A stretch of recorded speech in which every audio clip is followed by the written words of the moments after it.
सके इसके लिए है ये तीनों सूत्र। शिव को गुरु बनाना और ये तीनों सूत्र करना, यानी कि शिव की शिष्यता की पृष्ठभूमि क्या है? पृष्ठभूमि ये है कि आगे आने वाले लोग जो जगत में आएंगे वो शिव को अपना गुरु बनाएंगे। कैसे, कौन सी विधा काम करेगी? क्योंकि आप कह सकते हैं कि जब साहब हरिनंदन जी ने शिव को गुरु बनाया था तो उन्होंने 3 सूत्र किसी से नहीं पाया था। क्या उनके पास 3 सूत्र थे? क्या साहब हरिनंदन जी के पास सन 1974 में जब उन्होंने शिव को गुरु बनाया तो साहब हरिनंदन जी के पास 3 सूत्र थे? नहीं थे।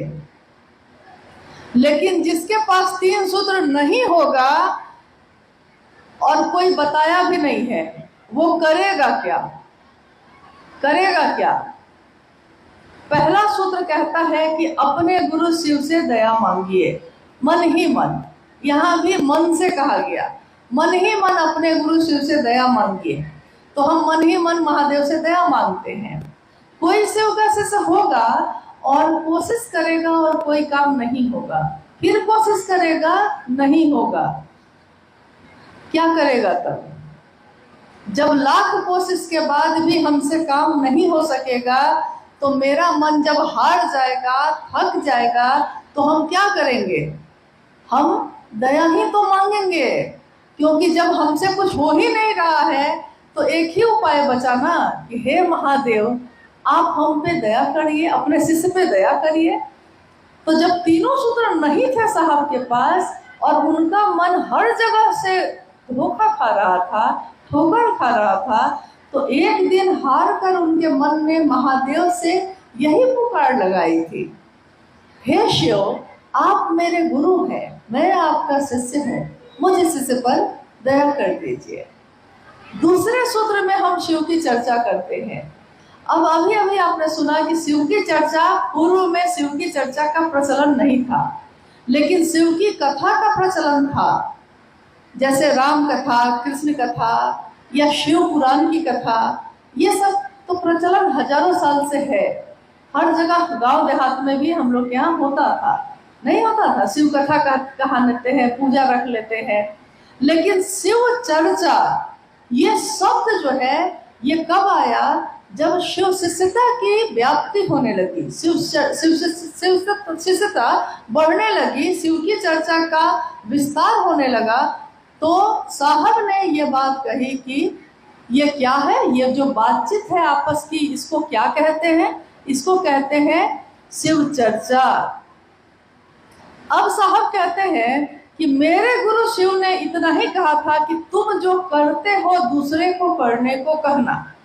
अब उन्होंने ये नहीं कहा था कि शिव की चर्चा करने में फोटो भी लगाना, प्रसाद भी चढ़ाना, नाच गाना भी करने लगना, नहीं, बाजा भी लगाइए लेना। ये सारी बात तो मेरे गुरु महादेव ने नहीं कही थी मुझको। उन्होंने तो कहा था कि हर व्यक्ति से बात करे, क्योंकि बात करने से ही सबसे ज्यादा सामने वाला आपकी बात को ग्रहण कर सकेगा, सुन सकेगा। बाजा लगाना गलत नहीं है, आपको जरूरत है बाजा लगाइए। तस्वीर या प्रसाद रखना गलत नहीं है, ये तो प्रचलन हजारों साल से आया है।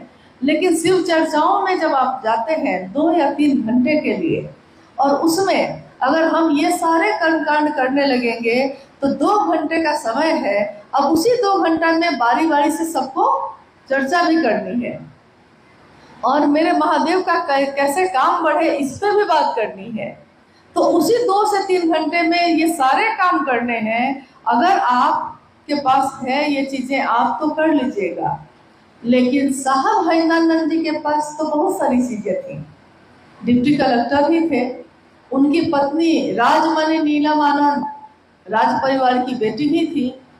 अभी आपने सुना कि माँ नीलम आनंद जी का ननिहाल था मसनौडी, इसी कोडरमा जिले में, और काफी समृद्ध परिवार रहा है। तो किसी चीज की कमी थी क्या उनको? वो अगर शिव चर्चा कराते तो क्या क्या रखते वहाँ? अगर साहब और दीदी माँ शिव चर्चा का आयोजन करें तो उनको क्या क्या रखना चाहिए? उनके पास तो थी ना भाई, सब कुछ सारी व्यवस्था थी ना, लेकिन उन्होंने कभी भी ऐसा नहीं किया। उन्होंने ऐसा किया जो गरीब से गरीब आदमी भी जिस काम को कर सकता हो। यानी राज परिवार की बेटी, डिप्टी कलेक्टर की पत्नी अखबार बिछाकर जमीन पर बैठी। क्यों?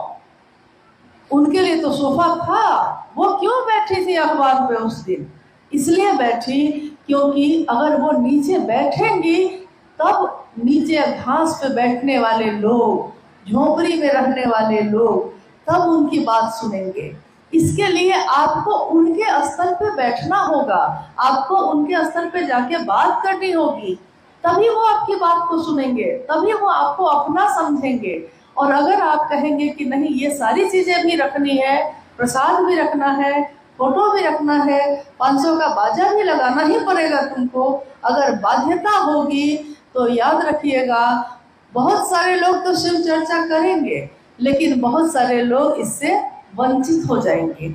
और हमको आपको कोई ऐसा काम नहीं करना चाहिए जिससे कोई टूट जाए या कोई छूट जाए, क्योंकि साहब ने हमेशा कहा है कि कोई टूटे नहीं, कोई छूटे नहीं। न कोई टूटना चाहिए मेरी बात से, न कोई छूटना चाहिए। वो भले हमको छोड़ दे, लेकिन मैंने शिव को गुरु बनाया है तो मेरा ये कर्तव्य है कि मेरे तरफ से ये काम नहीं होना चाहिए। अब मैंने कहा कि ये संगोष्ठी है, तो आइए हम लोग कुछ जिज्ञासाओं पे बात करते हैं। एक सामान्य जिज्ञासा है बहुत गुरुवानों के तरफ से, इस तरह भी रखा दीदी बात भी की है। जिज्ञासा है कि दूसरे प्रकार के सत्संग में वहाँ के लोग नाचते और झूमते थे, क्या दीदी शिव चर्चा में हम लोग भजन के क्रम में नाच और झूम सकते हैं कि नहीं? दीदी का इस पर वो भी है, लेकिन हम दीदी से पुनः निवेदन करेंगे। अच्छा। कि प्रश्न है यदि आप लोगों का कि दूसरे प्रकार के सत्संग में वहाँ के लोग नाचते और झूमते हैं, क्या शिव चर्चा में हम लोग नाच और झूम सकते हैं कि नहीं? दीदी से हम लोग आप इस संगोष्ठी में बैठे हैं, शिव चर्चा ही हो रही है यहाँ पे, लेकिन गीत भी हुए हैं, संगीत भी बज रहे हैं, लेकिन क्या हम में से कोई उठ के झूम रहा है? कोई नृत्य कर रहा है क्या? लेकिन नृत्य कर रहा है मेरा मन, मेरा शरीर नहीं, क्योंकि मन तो आपका सही में तरंग में तो आएगा ही, मन को ही तो कोई चीज प्रभावित करती है, तरंग में आएगा, कोई गलत नहीं है। लेकिन नृत्य करने के लिए भी कोई जगह होनी चाहिए। अब मेरे बेटे का ब्याह जिस दिन होगा तो खूब नृत्य करेंगे हम, क्योंकि भाई वो तो घर का मामला होगा। लेकिन हाँ, मेरे ही विवाह में साहब और दीदी की तस्वीर है, लेकिन शिव चर्चाओं में नहीं। शिव चर्चाओं की अपनी एक गरिमा है, एक मर्यादा है, क्योंकि अभी अभी मैंने कहा कि दो गुरु भाई, एक गुरु भाई ने हाथ उठाया कि माँ नीलम आनंद जी से वो शरीर में मिले हैं। अब ये दो आदमी पे कितनी बड़ी जिम्मेदारी है ये बताने की कि ये नीलम आनंद जी थी कौन, क्योंकि जो ये बताएंगे उसी से ना आप जानिएगा कि नीलम आनंद जी कौन थी। ठीक वैसे ही समाज में, समष्टि में उतरा हुआ व्यक्ति अगर दिल में, अगर अपने हृदय में शिव की शिष्यता को धारण करके नहीं उतरेगा तो समाज में जो भी संदेश आप दीजिएगा समाज को वही समझ में आएगा। क्या शिव चर्चा नाच और गान है तो आप ही उत्तर दीजिए कि है। क्या शिव की चर्चा करना नाचना और गाना है, ऑर्केस्ट्रा है ये, तमाशा है ये? नहीं, क्योंकि साहब की चर्चाओं में भी आपने सुना होगा कि चढ़ के सूली पे मंसूर बोला। मंसूर एक फकीर थे जो कहते थे खुदा है, तो वहाँ के जो राजा थे, बादशाह थे, उसने कहा कि मैं खुद खुदा हूँ। मंसूर ने कहा कि नहीं, तुम नहीं हो। तो बादशाह को गुस्सा आया और उसने कहा कि सारे लोग मेरी पूजा करेंगे कि मैं खुदा हूँ, लेकिन एक अकेला मंसूर जो है मानने को तैयार नहीं था, और जो ऐसा करता था उसको फांसी की सजा होती थी, सूली पे चढ़ा दिया जाता था। तो उस दिन क्या हुआ कि बादशाह ने उसको सजा दी, सूली पे चढ़ा दिया गया, यानी फांसी के फंदे पे सरेआम सबके बीच फांसी के फंदे पे चढ़ा दिया गया उनको। और चढ़ते चढ़ते मंसूर ने कहा कि इश्क है ये, चढ़ के सूली पे मंसूर बोला कि इश्क है ये, तमाशा नहीं है। शिव की चर्चा मोहब्बत है महादेव से, प्रेम है, इश्क है, तमाशा नहीं है। तो मेरे आपके हाथ में है कि हम शिव की चर्चा का क्या रूप समाज में रखना चाहते हैं। आप जानते हैं अभी का समय डिजिटल युग है, यानी कि आपके छोटे से छोटी चीज़ों को कोई कैमरा में कैद कर लेता है, कोई वीडियो बना लेता है, कोई फोटो खींच लेता है और यूट्यूब पे डाल देता है, फेसबुक पे डाल देता है।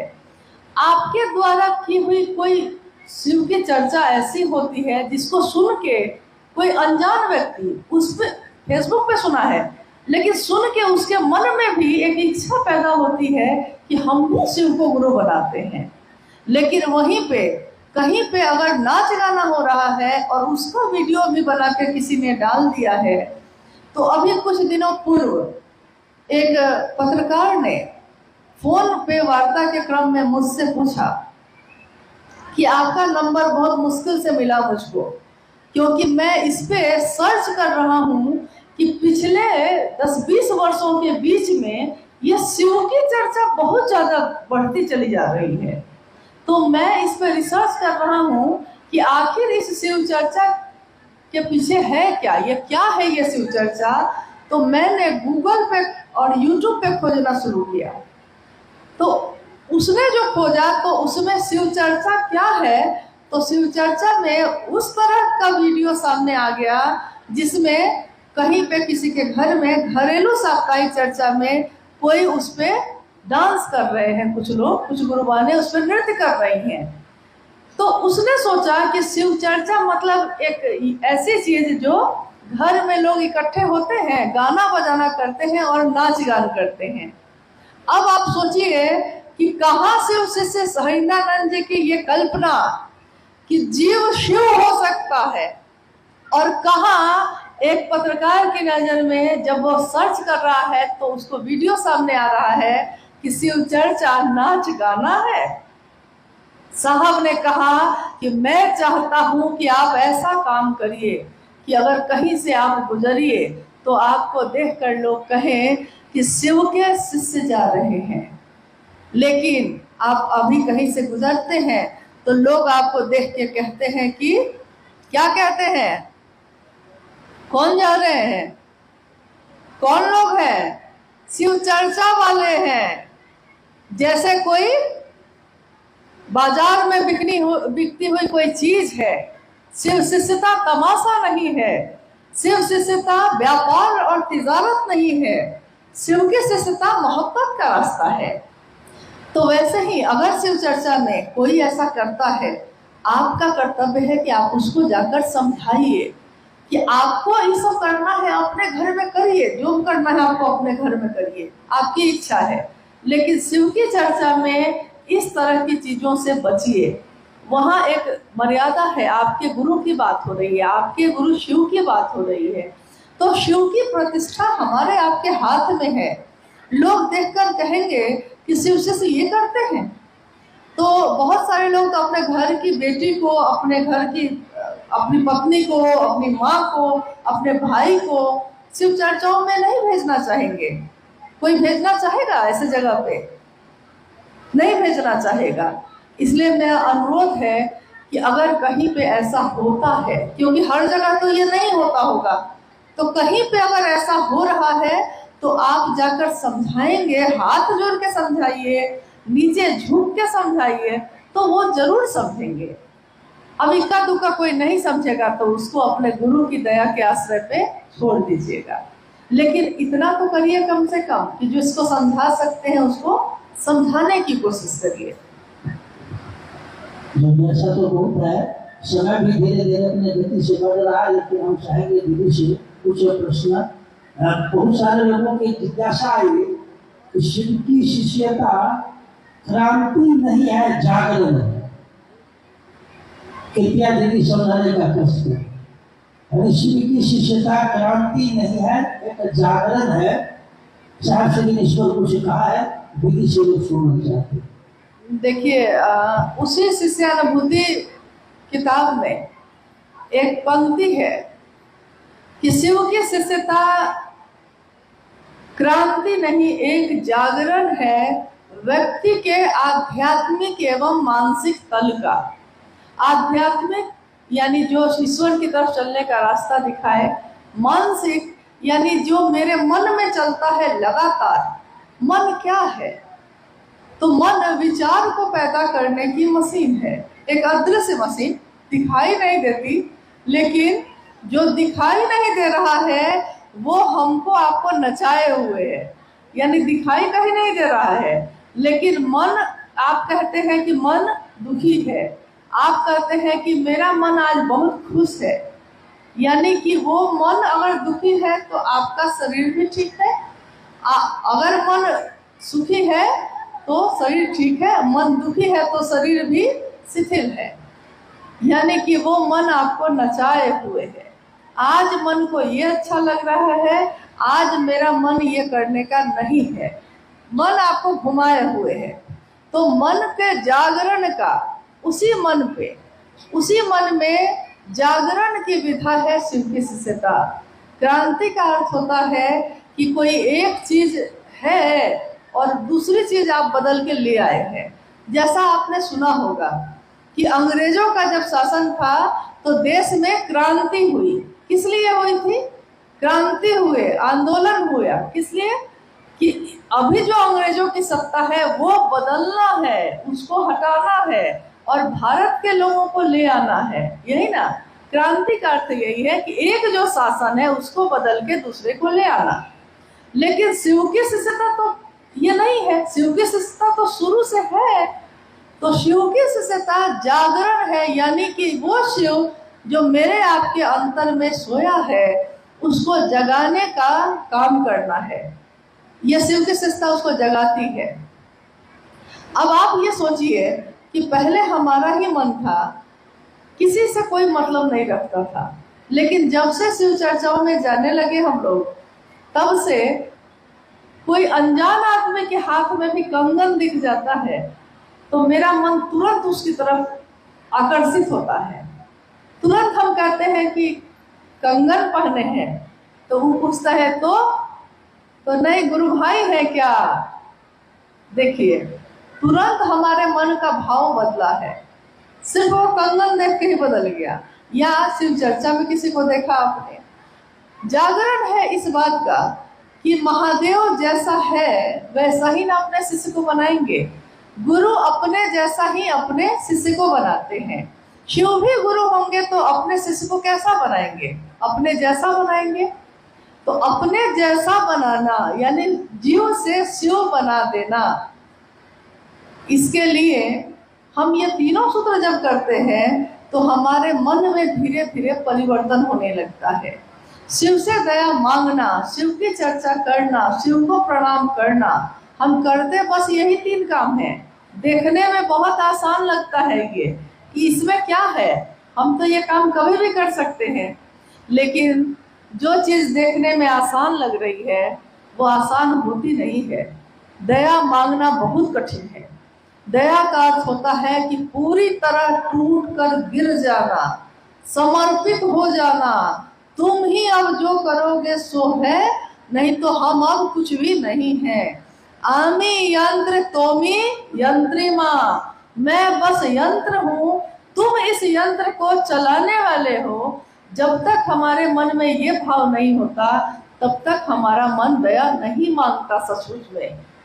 लेकिन साहब हरिनंदन जी ने कहा कि शिव की चर्चा में अविश्वास हो तब भी, अश्रद्धा हो तब भी, संशय है यानी शक है, धोखा हो जाएगा, क्या पता यहाँ भी कुछ होगा कि नहीं होगा, ये हो तब भी अगर आप खड़े रह गए सिर्फ खड़े रह गए तो नतीजा वही होता है जो विश्वास करने पे होता है। अविश्वास में भी परिणाम वही आएगा। खड़े रहना जरूरी है। तो ये जागरण जो हमारे आपके मन में हुआ है, इस जागरण को लेकर हम लोग खड़े रहें अपने गुरु शिव के लिए।